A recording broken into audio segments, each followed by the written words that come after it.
Spirit.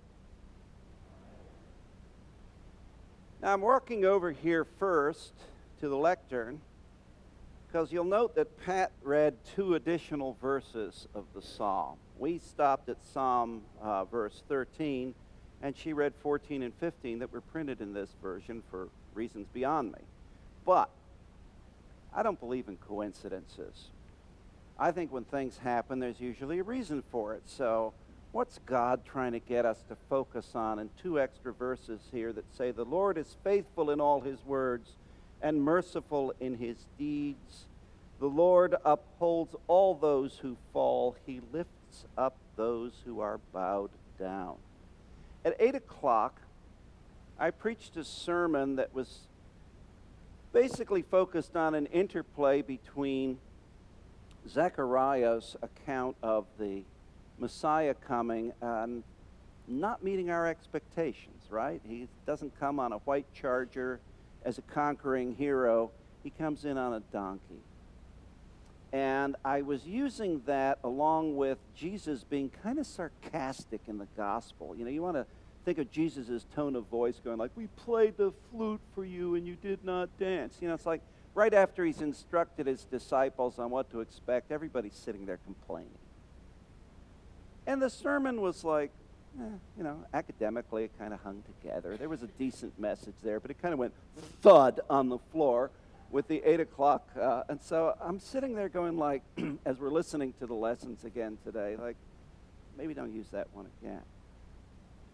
And what struck me in hearing those extra verses about the Lord lifting up those who fall down is what I've been dealing with over the last week, which has been a number of people who have fallen down again in drug use.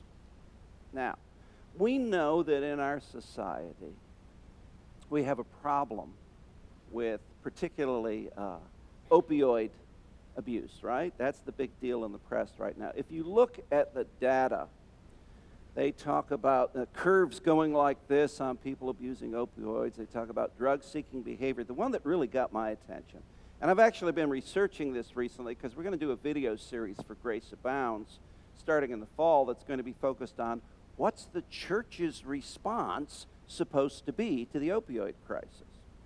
You know, what do we as a church do? What does the church, capital C, do when you've got this going on in society? So I've actually been like pulling all the data together. I'm one of those nerds that actually reads the MMWR, the Morbidity and Mortality Weekly Report from the Centers for Disease Control. I got in that habit back in the pharmaceutical industry, and I still do it. I still keep up on all the disease patterns in the nation. And the one that got my attention this week was the diagnostic coding for opioid use disorder, which is how the insurance companies talk about addiction, opioid use disorder, for Blue Cross and Blue Shield policyholders. Now, first hint, Blue Cross Blue Shield, right? These are people with insurance, which means they're either employed or in some cases retired, but employed or dependents of employed people. In other words, the people we're talking about here are not who we think of as junkies, using pejorative terms like that. People who are out on the street, right? People we think of as drug addicts. These are people who are employed. And the diagnostic code frequency for opioid use disorder in the last 5 years in the United States has gone up 500%. It's a big problem, right? A lot of people are using this stuff. Now, we can start sitting there and from a systems perspective say, how are we as a society supposed to respond? And as a society right now, there are a lot of things we're doing wrong. We're treating opioid use disorder as a criminal matter. And we had the Attorney General of this state here a year and a half ago addressing the 1907 Club up on the north side, and he said, we've proven that the law enforcement approach doesn't work. Arresting people for possession and putting them in jail just doesn't work. It's making the problem worse. Medically, we don't have enough resources to throw at the problem right now in terms of actual real rehab where somebody's going to be away for at least 90 days in a residential setting. And so we tend to like kind of wink and nod at the problem, and people get right back in the problem. Addiction's real, right? So we treat it also as an economic problem and say, well, people who are in distressed economic conditions tend to have less hope, and so they tend to self-medicate. And I suggest to you that while we do need to intervene medically and we do need to throw more resources at this, this is not an economic problem. And it's not even really a medical problem. It is a spiritual problem. Which takes us to where I wanted to go in talking now in our epistle from St. Paul here in the 7th chapter of Romans, where he says, let me find it, I don't do what I want. I do the very thing I hate. And then he goes through a bunch of language which is difficult for anybody to read and a nightmare on a Greek exam. And I got it on a Greek exam, and it's a nightmare. And he gets to the end here, and he says, who will rescue me from this body of death? Thanks be to God through Jesus Christ our Lord. Now, the body of death we're dealing with is the spiritual problem I'm talking about. And I'm not just talking about drug abusers. I'm talking about the fact that at the same time in our society we see a marked increase in opioid abuse. We also see a marked decrease in membership in churches. Leave aside moral issues. Leave aside whether you want to say somebody's making a moral mistake, bad decision, whatever you want to call it, and sticking a needle in their arm. Leave that aside. That's a debate for another day. When you start seeing those two patterns diverging, you're saying, we're looking like a society that more and more doesn't believe in hope. Where the psalm tells us that the God of the psalmist and our God picks up those who have fallen down. Nobody sticks a needle in their arm if they have real hope on an ongoing basis in their lives. And what we've succeeded in doing as a society now for decades is deconstruct every sort of spiritual underpinning we used to have, whether it was church life or how the schools worked or family life. We've made it all about, just choices and saying whether this is a better choice or a worse choice. We've taken hope away from people.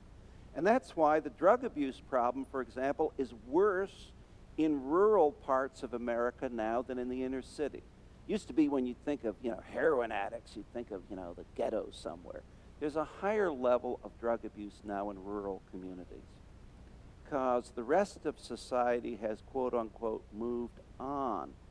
And they've got high-speed internet and all this other stuff, and people feel they're left behind. Why? Because we've defined happiness as the be-all and end-all of life, and we've defined happiness as something that's made with reference to whether my choices and preferences get fulfilled, whether it's the latest consumer product or how I feel. Now, I can make myself feel pretty good for a limited amount of time with the right drugs. And I start thinking that's happiness.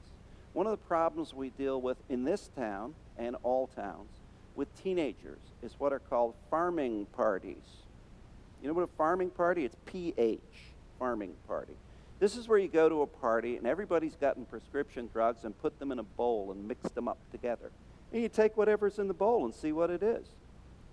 Sitting in this building today, in this church today, you're sitting there going like, really? Who would do that? Well, you do that if you're just chasing the latest sensation because the latest video game didn't get it, and you don't have enough money to get the right basketball shoes, and you're not going to get the new car, and your home life is what, you start doing the equation, and you start saying, what does life look like anyway? Do people even know the difference between happiness and joy?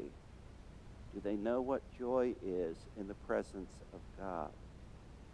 Now, most of us have experienced true love at a human level.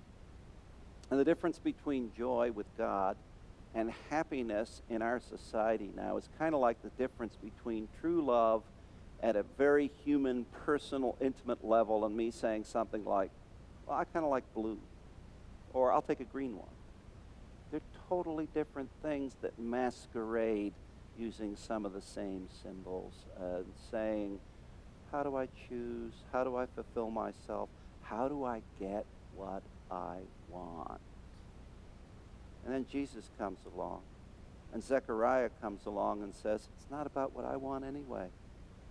My expectations will always be disappointed in a human frame of reference. But God will always exceed my expectations. When I sit there and try to fulfill myself, I will end up being disappointed.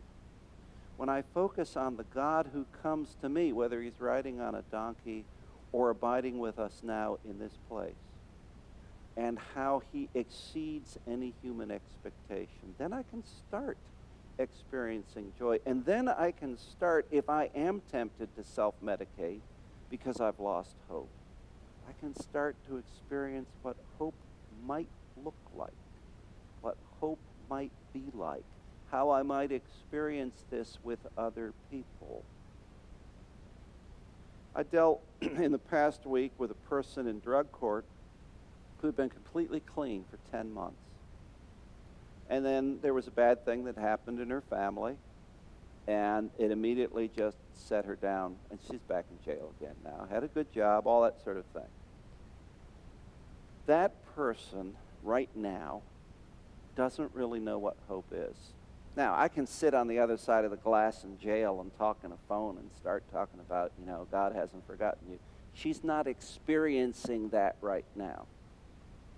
The only way people without hope are going to experience hope, this is something we're going to talk about in that video series, is in how the church shows them what hope is.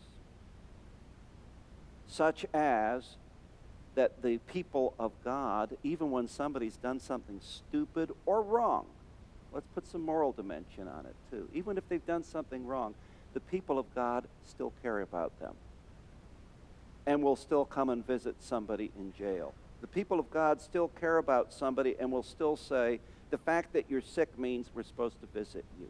The people of God who will still care about you and say, come be with us that we can experience hope together. Now, when Paul is writing in the 7th chapter of Romans here about wretched man that I am and I don't do what I want to do and all that, he's not talking about addiction, okay? This is a totally different context. I'm not just trying to rip Paul off here and make it into an addiction sermon. But it shows the contrast between what we think we want and what we end up doing. Whether that's the moral dimension involving sin or whether it's just how I want to feel on a given day. I had a conversation once with my teenage daughter. At that point, she was a teenager, my teenage daughter, and she was complaining about a particular job. And I heard her, and it wasn't the best job in the world, and I was trying to explain to her that most jobs aren't that much fun. That's why they pay us. You know? It's like I was sitting here working on these steps out front here. Whatever surface they put on the floor in here when we did that a couple years ago, well, it's even more nuclear on the front steps. They should paint Army tanks with it. Because between steam and wire brushes and acid, it's still about probably an hour a square yard. So I'm sitting there thinking, because it's not a pleasant job, right? I'm sitting there thinking, what if this was just your job? There are people who have jobs like that, right? And that's why we get paid for jobs. I've been watching the guys on the roof going up and down the ladders on the roof. Between high school and college, I worked one summer as a roofer, but that was all on flat roofs. I wasn't up on one of these things. And so I'm sitting there watching them going like, man, I hope they're getting paid a lot. Because you'd have to pay me so much to do that. But whether it's getting on the roof up there or working on a floor down here, there are things that we do in life that we don't want to do. And sometimes we don't even get paid. There are lots of things in life that are kind of like disappointing, or it was a tough day, or I came home and, somebody was mean to me or something like that. If I keep it at a human frame of reference, that's all I got. That human frame of reference. And so a bad day can become a bad week, can become a bad pattern. And I can want to change that. Perfectly rational behavior, I can want to change that. So maybe it's another drink. Maybe it's another pill. Maybe it's buying some more stuff on the internet. It's some way I'm going to medicate that feeling of there's got to be more. And that's what we're dealing with. The feeling that there's got to be more. We have taken the more that kept us going as a civilization for centuries, the hope of the gospel, and said, kind of debunk it. It's all, if it works for you, it's okay, but it's not universal. It's all relative. And so we're surrounded by people who don't know what more is. Up to us to show them. Up to us as the people of God to walk alongside them and say, there is more. And even though it's not going to look like what you think it is, because it's not going to be the conqueror coming in on a white stallion, but a guy on a donkey, even though the more is not your expectation, but God's, there will be blessing present. And blessing is not the same thing necessarily as happiness, and even exceeds joy. How do you experience that? Well, try to experience with us. You know what? We all have bad days, too. We all have days we want to go home and have a drink or do something else like that. We all have those days because that's kind of the lot of being a human being. It's not all perfect. You see these stories, people win the lottery. What do? They end up bankrupt a couple years later because they've blown all the money on the latest toy or the latest sensation. If we don't have a spiritual dimension in our lives, then this is all we got. And then we're going to worry about how much money we have to spend. And then we're going to find that even if we have all that money to spend, it's never enough. It's never enough. We're going to chase the latest sensation or the prettiest girl or whatever. This is where our society is now. We've taken all the things that we said were important and kept families together for generations and said, wink and a nod. So when we deal with the addiction crisis, or when we look just at St. Paul here and say, I don't do what I really want to do, I do the thing that I don't want to do, we're just saying the human condition is one that there has to be something above and beyond the human condition, or becomes very much a zero-sum game in which we're all running around in a hamster wheel.